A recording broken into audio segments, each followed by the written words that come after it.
O meu interesse era pela psicologia ou filosofia. Eu acabei indo para a filosofia e depois de formada foi que eu realmente me interessei pela área da educação e comecei a estudar a educação. Aí eu fui fazer especialização, depois fiz o mestrado e doutorado e acabei ficando realmente trabalhando com a filosofia da educação. Então, eu me achei na educação, né? Quer dizer, como profissional, eu tenho a formação em filosofia, ensinei filosofia, mas foi na filosofia da educação que eu achei uma aplicabilidade interessante da filosofia. É você pensar a realidade educacional, refletir criticamente, trazer concepções, né, de mundo para analisar a própria educação. Então, a partir daí, eu fui buscar a educação, né? Porque fui me interessando pelas questões educacionais e até hoje eu trabalho com a filosofia da educação, que obviamente que eu tenho toda a base teórica filosófica, mas discutindo a educação, analisando a educação. Eu me formei em 1978, então minha formação foi no período da ditadura militar. E o próprio curso de filosofia, nós não tínhamos acesso a todos os filósofos, né? Era também um conteúdo restrito. E própria discussão educacional nós não tínhamos no curso de filosofia.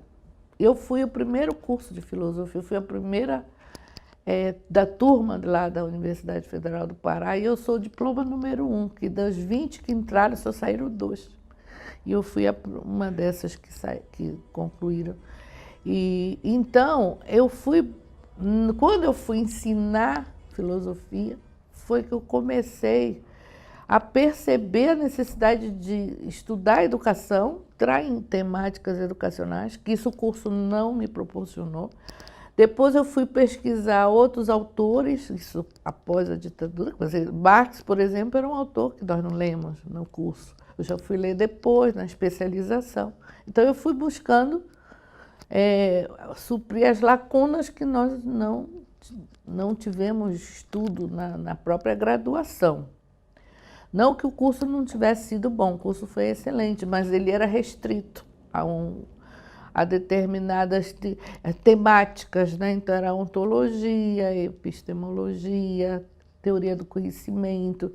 Então ficava muito nessa discussão ética, mas muito superficial em termos mais dos filósofos clássicos, você não entrava numa outra linha de discussão. Então eu fui buscar não só especialização em filosofia, mas também especialização em educação. E eu passei depois a ensinar a filosofia da educação. No Pará era muito incipiente a pós-graduação, tanto que eu fui fazer meu mestrado, né, e depois o doutorado, porque não tinha na Universidade Federal do Pará o mestrado em educação. Então, por isso a gente fazia 2, 3 especializações. A maioria tinha muita experiência, tinha muita especialização, mas não tinha mestrado e doutorado. Porque você tinha que sair da cidade, você tinha que ir para o sul, para o sudeste, né? Então, era muito difícil a gente conseguir sair. Quer dizer, dependendo da vida de cada um, da história de vida de cada um. Então, sempre foi difícil. Então, a gente saía de um curso de especialização, fazia outro, né? Para poder suprir as necessidades de estudo. Quando eu tive a possibilidade de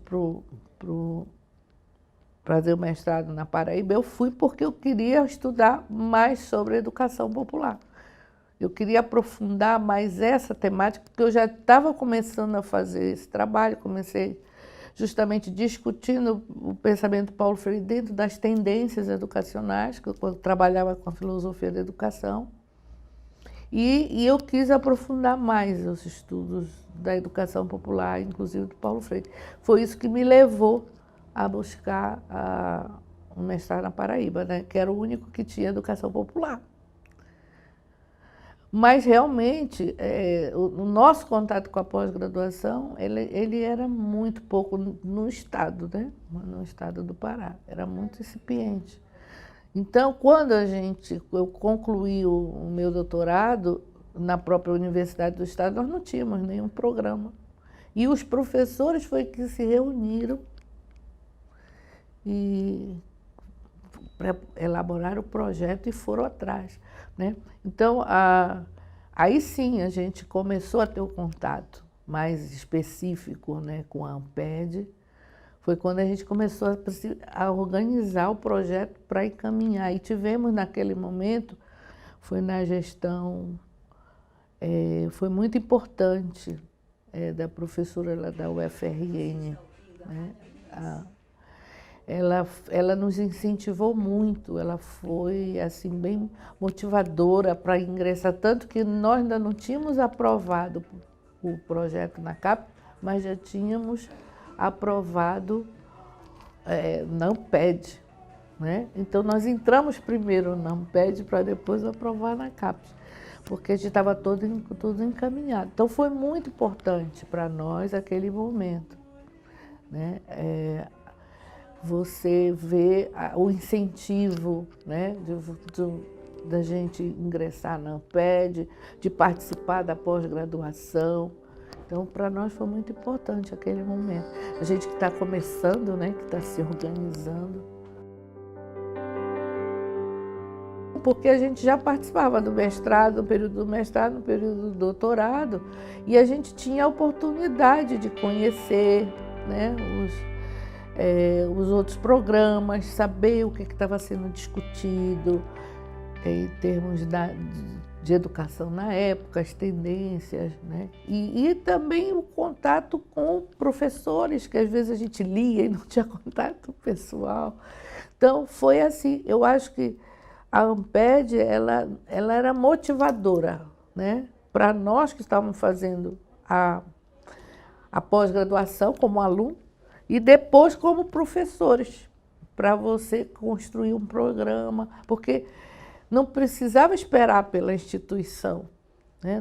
Nós fizemos o projeto, encaminhamos, tivemos apoio, mas não foi uma política da universidade, fomos nós, professores, que resolvemos nos organizar e criar, porque a gente via a necessidade, via a importância da pós-graduação, né?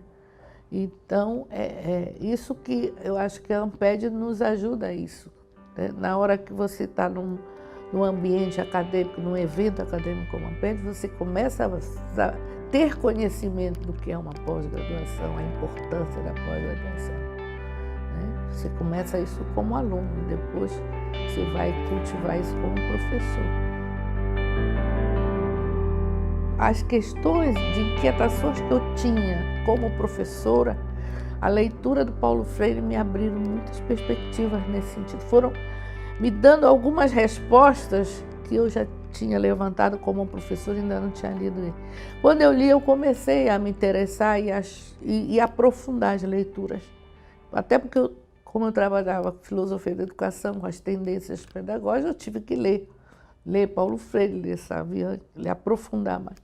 E, em função disso, eu comecei a colocar na minha prática pedagógica a prática freiriana, né?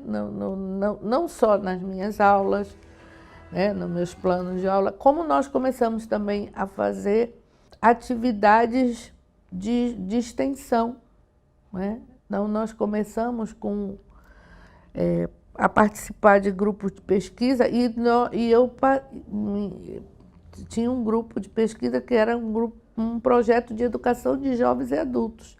E deste projeto nós criamos um núcleo de educação popular Paulo Freire, com atividade de ensino, pesquisa e extensão. Então foi o nosso primeiro núcleo na UEPA, trabalhando com ensino, pesquisa e extensão. Não era um grupo de pesquisa, era um núcleo.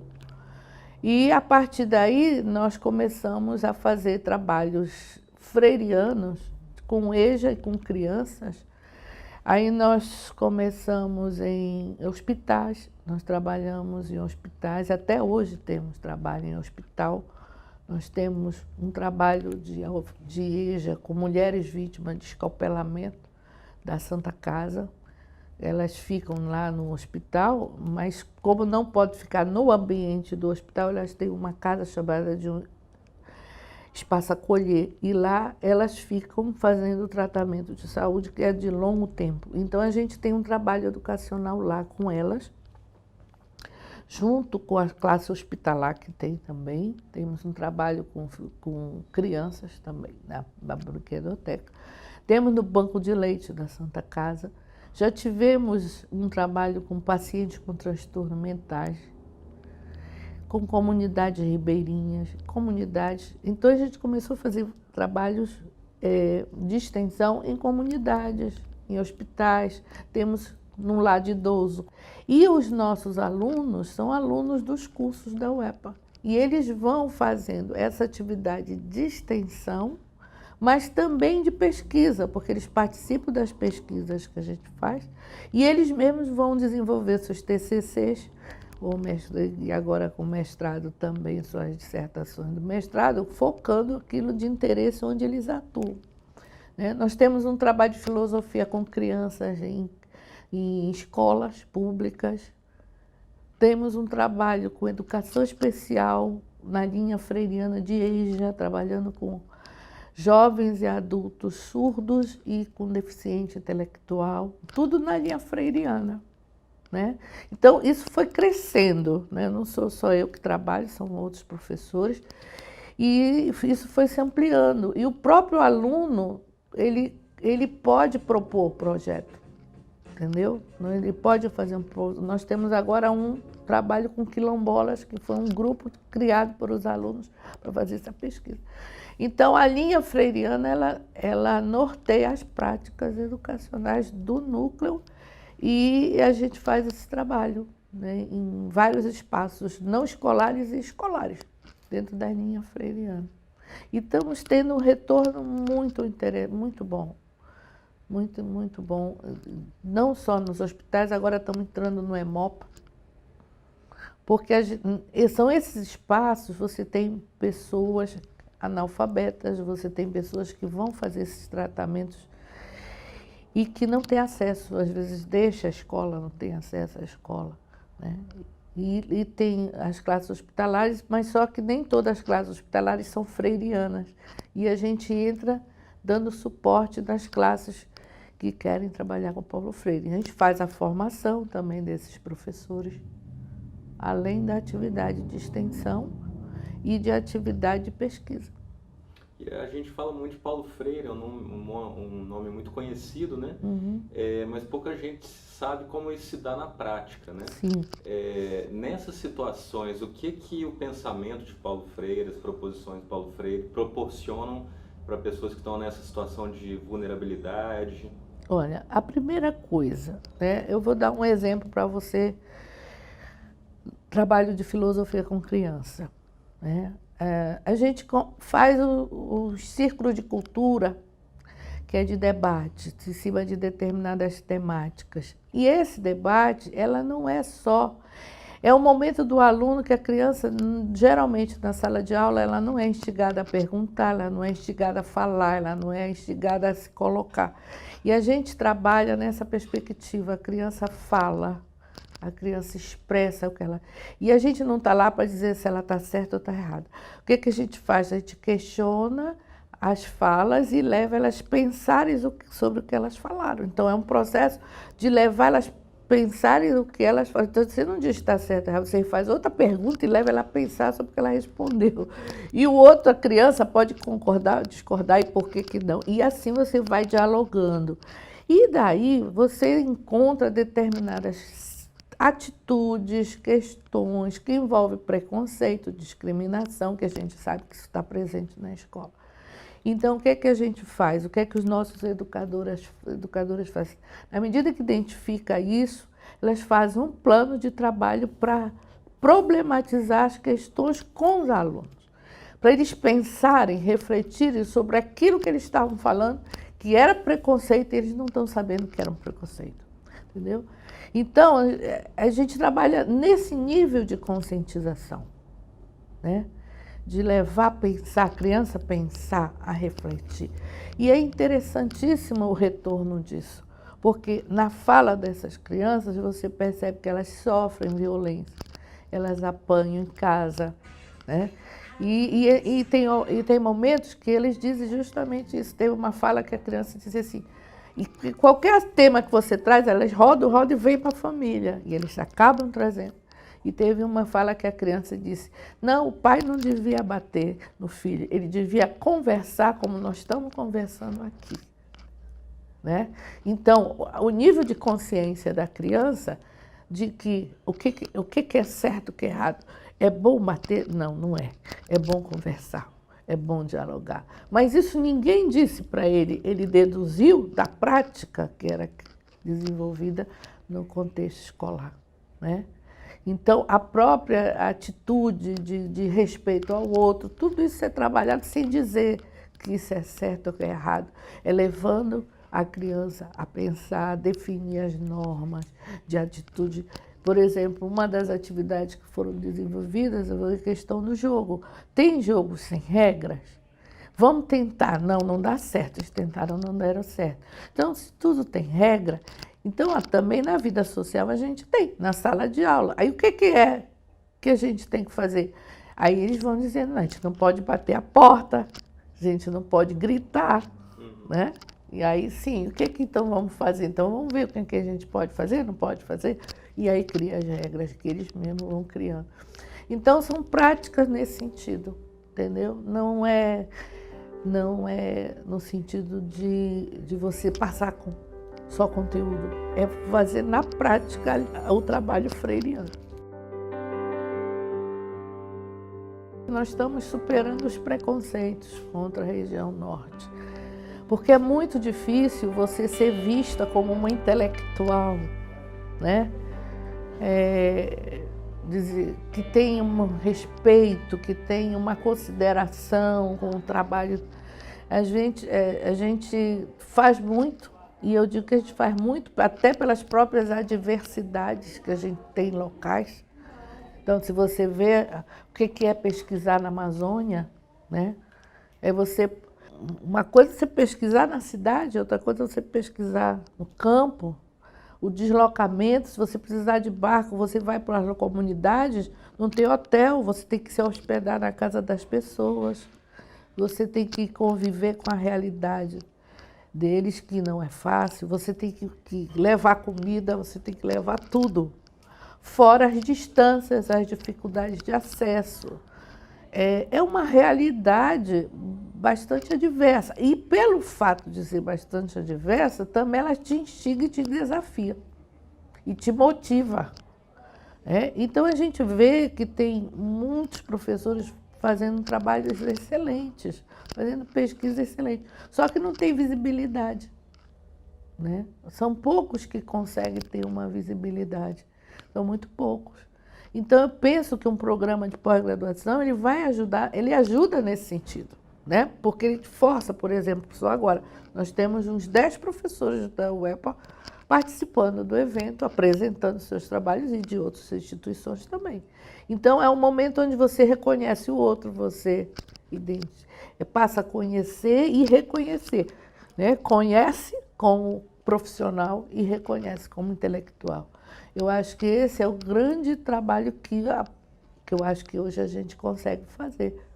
Porque a gente está presente, está participando, as pessoas estão se conhecendo, está vendo o que está sendo feito, as dificuldades que cada um apresenta, né, que é diferente. Mesmo na Amazônia, nós temos Amazônias, né, que são diferentes de um lugar para o outro, de um espaço para o outro. Então, eu penso assim, é um momento que mostra o que nós estamos fazendo, e é uma forma também de reconhecer o nosso trabalho entre nós e abrir possibilidades também para fora. Porque eu acho que o grande problema é superar o preconceito. Porque parece assim, não, na Amazônia não tem intelectuais. Né? Não, nós temos sim. Temos muitos pesquisadores, muitos intelectuais, muita produção. Mas essa própria produção não sai do local às vezes. Ela fica restrita. Né? Então, por exemplo, a Eduepa publica, mas ela não tem uma divulgação nacional, então ela fica restrita lá no estado do Pará. A questão dos periódicos, né? Seja, quantos periódicos nós temos na Amazônia?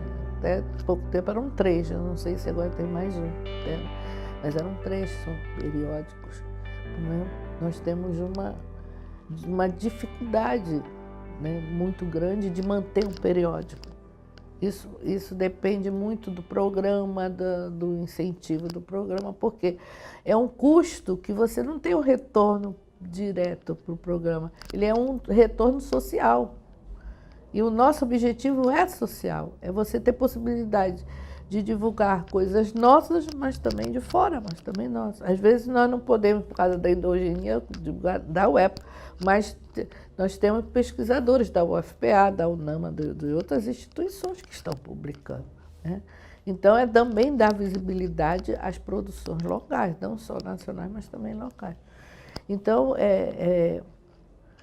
não é fácil você manter uma revista, não é fácil, mas a gente vê isso como uma necessidade social, né? De dar um retorno social, não só para nós pesquisadores, mas outros também que publicam. E hoje nós temos na COCAR uma procura imensa.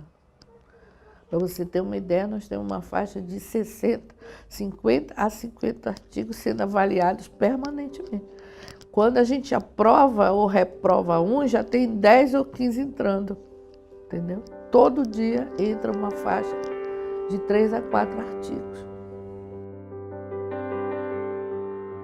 E o fato do Norte agora contar com o Encontro Pró, que antes era junto com o EPEN, né? Com o Nordeste, isso fortalece, isso dá mais visibilidade? Isso para nós foi importantíssimo, porque nós não discutíamos questões específicas, eram muito poucas, eram pontuadas nos GTs. Né? Quando falava de temáticas, as temáticas geralmente eram amplas. Né? E a partir de agora, não, nós estamos trazendo questões específicas da Amazônia, então não só gerais, mas também da Amazônia, que para nós são importantes. Até como eu estava lhe dizendo, nós não conhecemos uns aos outros, a gente não conhece. E agora a gente vai saber quem pesquisa o quê, quem está fazendo o quê. Um pode colaborar com o outro, criar uma rede, né? Assim, abre possibilidades muito grandes. Até porque a gente pesquisa e acaba ficando entre nós. Né? E é um momento de possibilitar isso. Eu acho assim, favorece o crescimento dos programas, mas favorece sobretudo a pesquisa na Amazônia. Né? A pesquisa na Amazônia. Porque nós que estamos elaborando isso, nós que estamos criando as categorias temáticas, nós que estamos trazendo as discussões específicas da Amazônia. Né? Então, e esse é um trabalho que você pode até buscar outros referenciais, mas somos nós que vamos construindo algumas categorias. Por exemplo, o estudo que a gente fez sobre os saberes da população de São Domingos do Capim, de EJA, que eram nossos alunos, eles eram do nosso projeto de extensão. E nessa pesquisa a gente fez um mapeamento dos saberes. E a partir desse mapeamento nós criamos as cartografias dos saberes dessas comunidades. E hoje o programa de pós-graduação da UEPA tem a cartografia dos saberes como um dos referenciais da linha de saberes culturais e educação na Amazônia. Porque nós fomos com os sujeitos para escutá-los, né? E aí eles falaram, por exemplo, da terra, dos saberes da terra, da mata, da água, dos rios, né? E nós fizemos, tanto que nós temos 4 cartografias. Uma sobre o trabalho, mas que também relaciona com os outros saberes. Temos uma sobre religiosidade, a terceira sobre a cultura amazônica e a 4ª sobre saúde, educação e saúde, a partir das falas dos sujeitos. Então, aquilo que o Boaventura fala da epistemologia do Sul, nós estamos fazendo epistemologia do Sul, porque nós estamos dando voz aos sujeitos a falar dos seus saberes, das suas práticas, né? E reconhecer isso, aprender com eles isso. Né?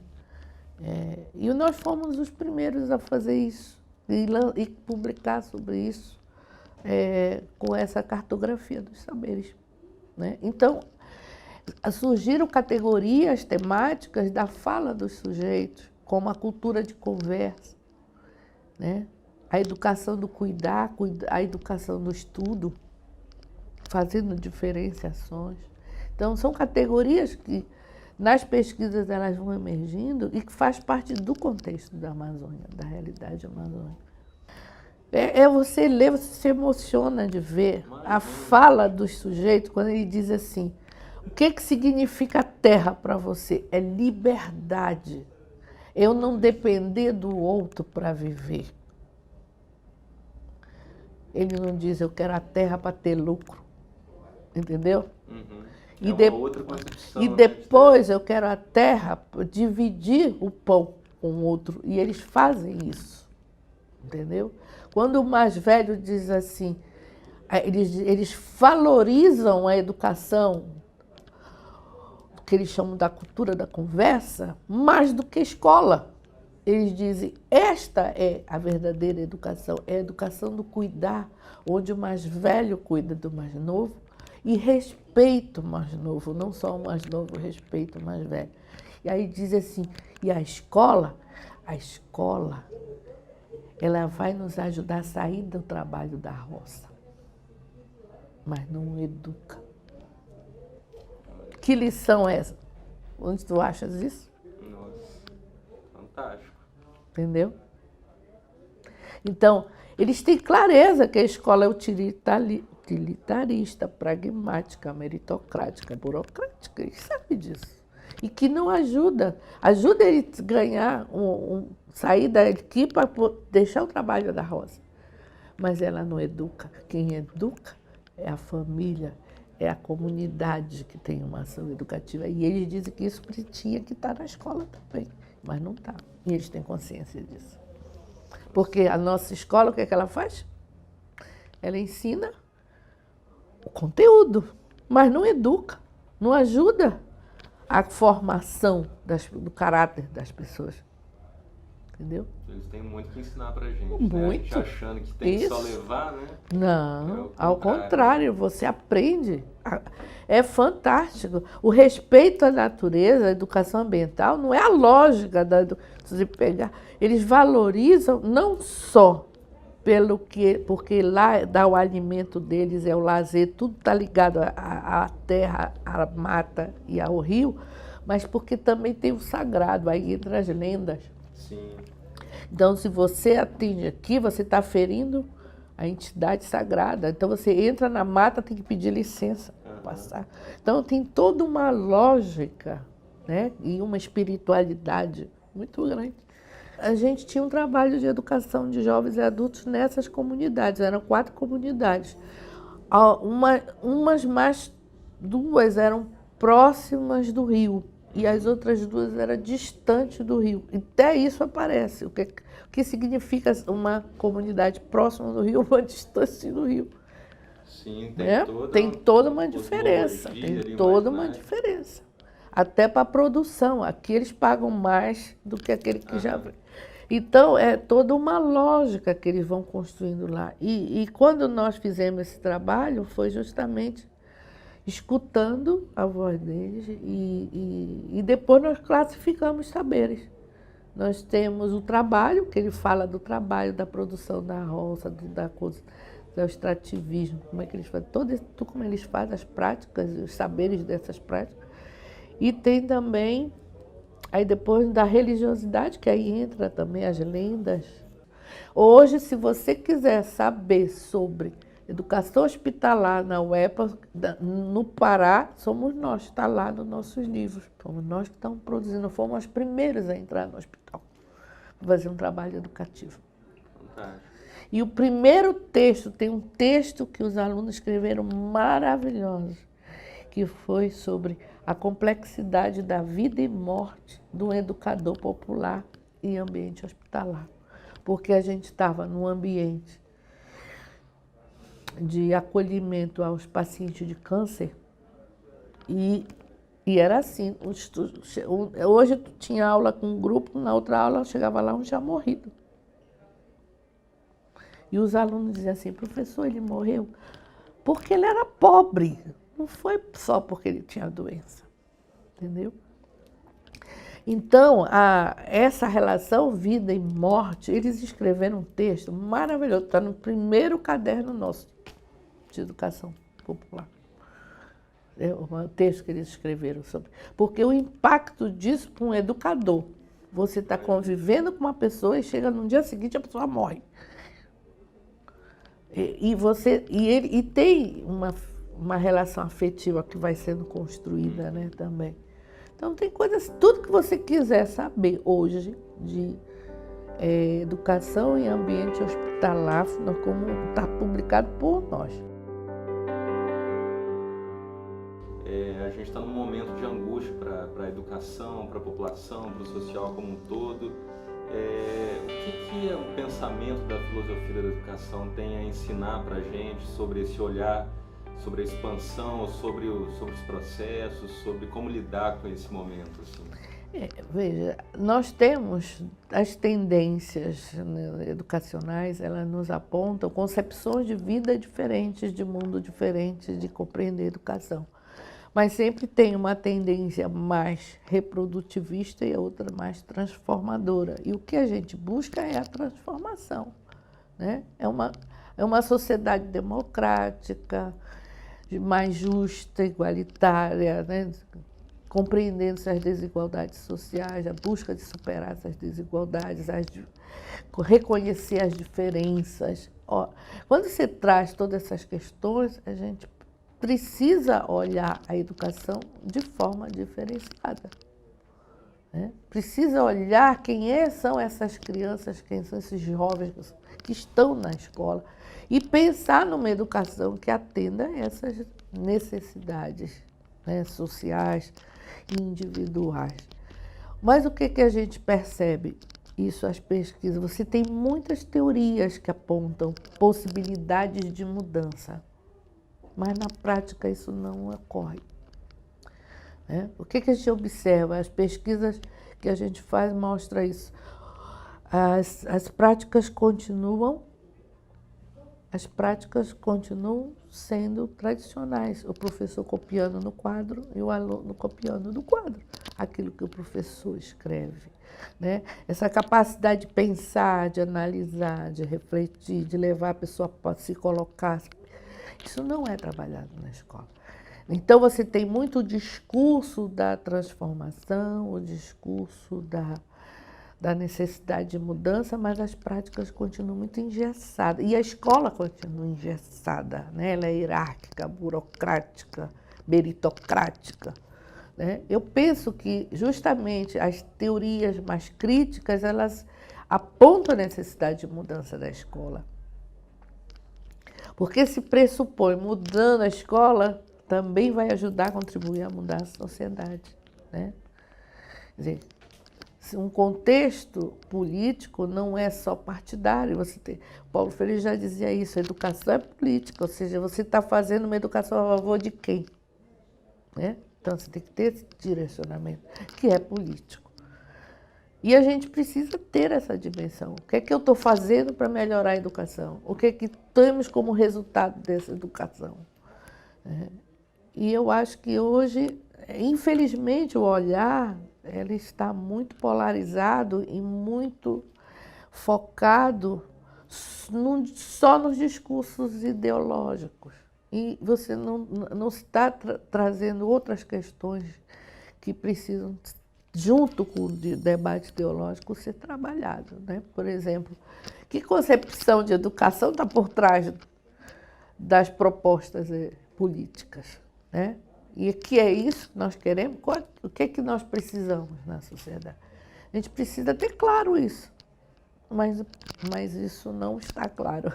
Os discursos são mais ideologicamente colocados e pouco analisada a realidade social de diversidade que nós temos no país. Assumir essas coordenações, né, como eu assumi, vice do FEPAI, Eu acho que tudo isso para a nossa formação também é importante, porque a gente não aprende a ser gestor, né? Você aprende fazendo.